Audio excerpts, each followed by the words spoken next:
我们来到了此次西班牙之旅的第3站——塞维利亚。塞维利亚必看的景点之一，当属塞维利亚大教堂。进来可以先登顶塔楼，欣赏整个城市的风景。沿塔楼坡道往上走，一共有34层，每一层都有数字标识。参观完塔楼，就正式进入教堂内部。塞维利亚大教堂是世界5大教堂之一，是仅次于梵蒂冈圣彼得大教堂和意大利米兰大教堂的世界第3大教堂。该教堂建于15世纪初，在原伊斯兰教寺院的旧址上改建而成。主祭坛位于教堂中央，纯金贴面，金碧辉煌。祭坛上通过36个神龛讲述了耶稣的一生。大教堂由5座哥特式殿堂组成，殿堂之间以交叉的宽广的回廊相连。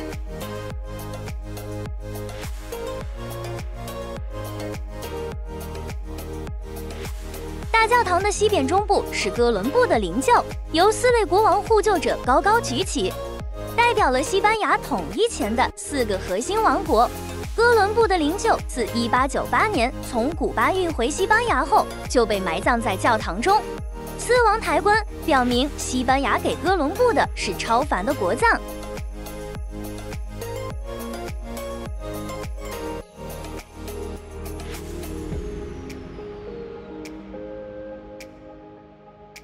银祭坛也叫赦免祭坛，那一圈的银饰形成的光芒夺人眼目。大教堂一定要提前在网上买票，我们去的时候现场排队的人很多。由于行程安排，我们就只游玩了1小时，想要细看的朋友可以游玩2至3小时。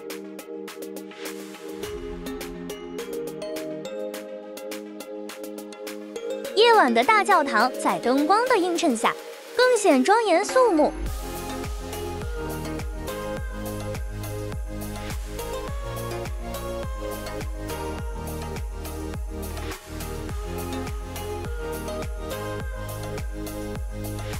教堂边侧有一座高耸于所在建筑物之上的方形高塔，这就是有名的希拉尔达塔。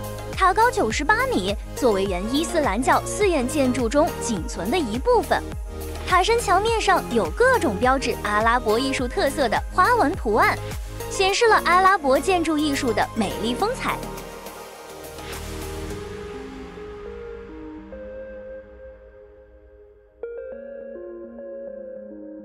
塞维利亚大教堂的门票还包括了萨尔瓦多教堂的门票。距离塞维利亚大教堂步行仅7分钟，有时间的话不妨来看一看。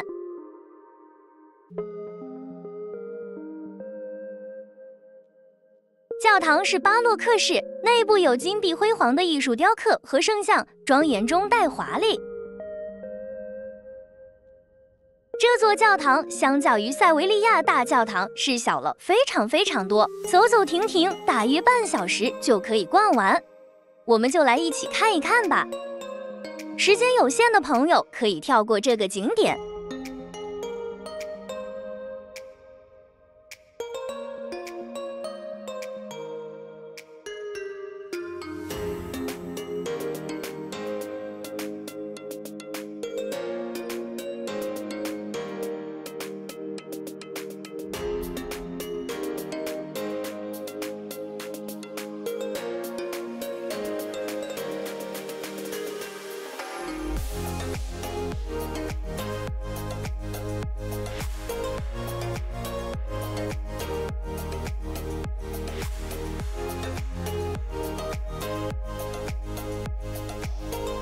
在塞维利亚大教堂的对面就是塞维利亚王宫，建议提前买票，游玩时间约为2个小时左右。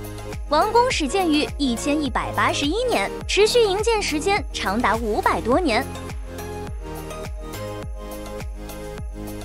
在这座建筑中，可以同时看到哥特式建筑元素和伊斯兰粘土建筑风格，成为莫德哈尔式建筑的典范。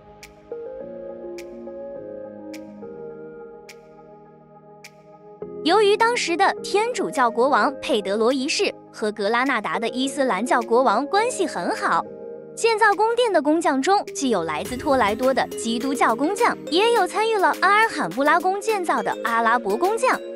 我们接下来就会前往阿尔罕布拉宫。这两座王宫确实有很多相似之处。很多人来塞维利亚王宫，是因为它是《权力的游戏》取景地。居民们不妨仔细漫步，寻找剧中的足迹。王宫2层的王室卧房需要提前预约才能参观，买票的时候一定要仔细看清楚时间，提前1点到达，不然就会像我们一样，虽然买了票，但因为迟到而无法参观。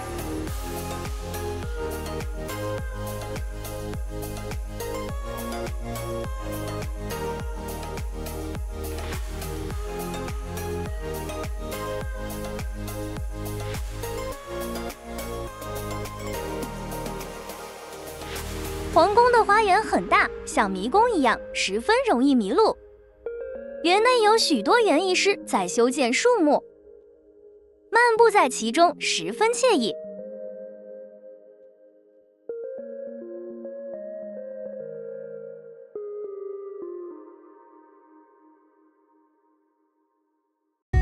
塞维利亚斗牛广场也是必定要打卡的景点之一。它是西班牙历史最悠久的斗牛场，也是塞维利亚每年举行的阿布利尔节的场所。该节为世界上最著名的斗牛节日之一。想参观的话，不用提前预约，直接去现场买票即可。这里分为博物馆和斗牛场2部分。进来以后，穿过走廊，了解斗牛艺术和斗牛历史。这里有斗牛士的服装、公牛雕塑，以及之前的海报等展品。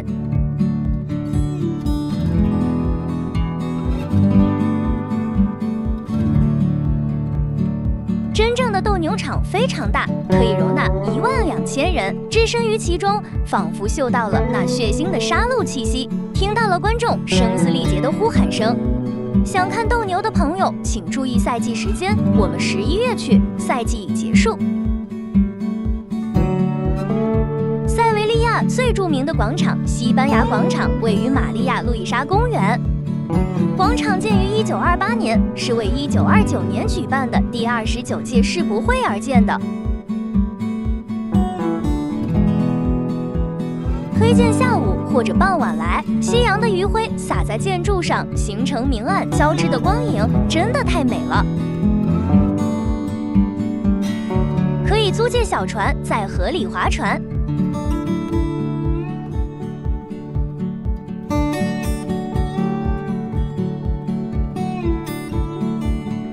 红砖建筑物的墙壁上有58个彩瓷壁刊画，代表西班牙58个不同区域的历史画面。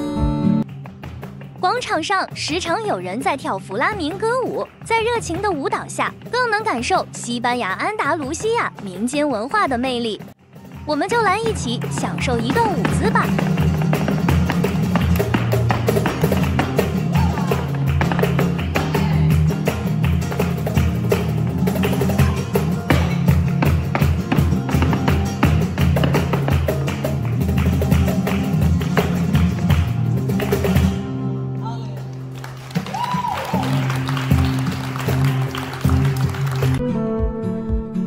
西班牙广场停留了2个多小时。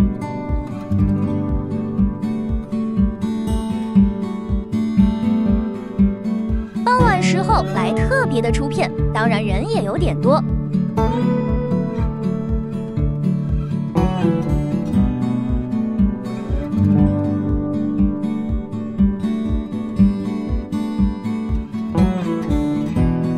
空闲时间就在塞维利亚城里闲逛。虽然已经是11月底，但是天气还是相当暖和。一件短袖加上外套足够了。大概是临近圣诞的缘故，街上装点着美丽的花灯，想必亮灯的时候一定特别漂亮。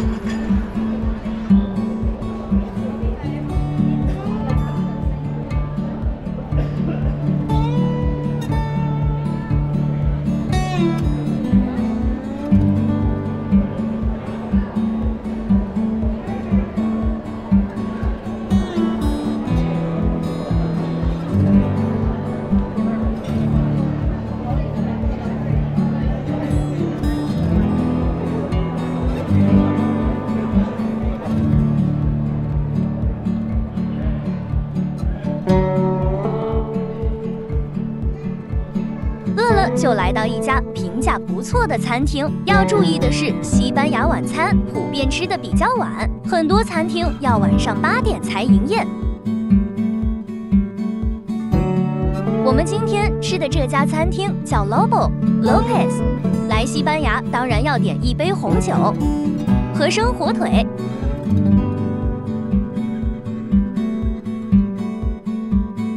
强烈推荐章鱼，真的太美味了。没有特别介绍其他餐厅，因为都很不错。饭后依旧在散步。街边有人在跳弗拉明戈，驻足欣赏一会，便被这种狂热、豪放的热情所感染了。继续瞎逛，感受当地的气氛。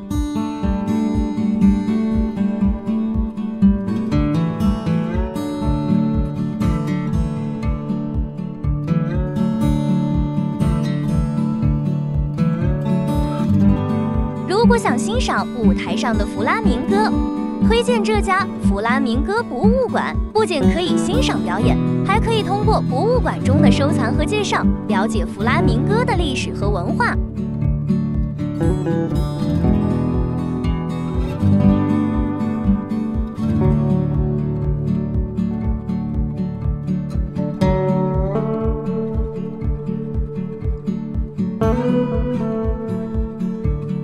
在塞维利亚还有几处有名的地方，我们也拍照打了卡。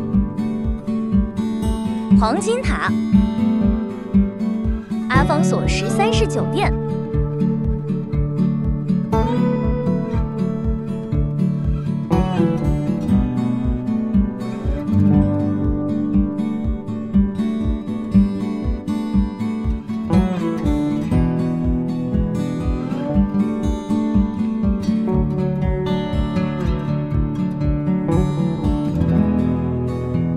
最后可以来都市阳伞看看。我要塞维利亚，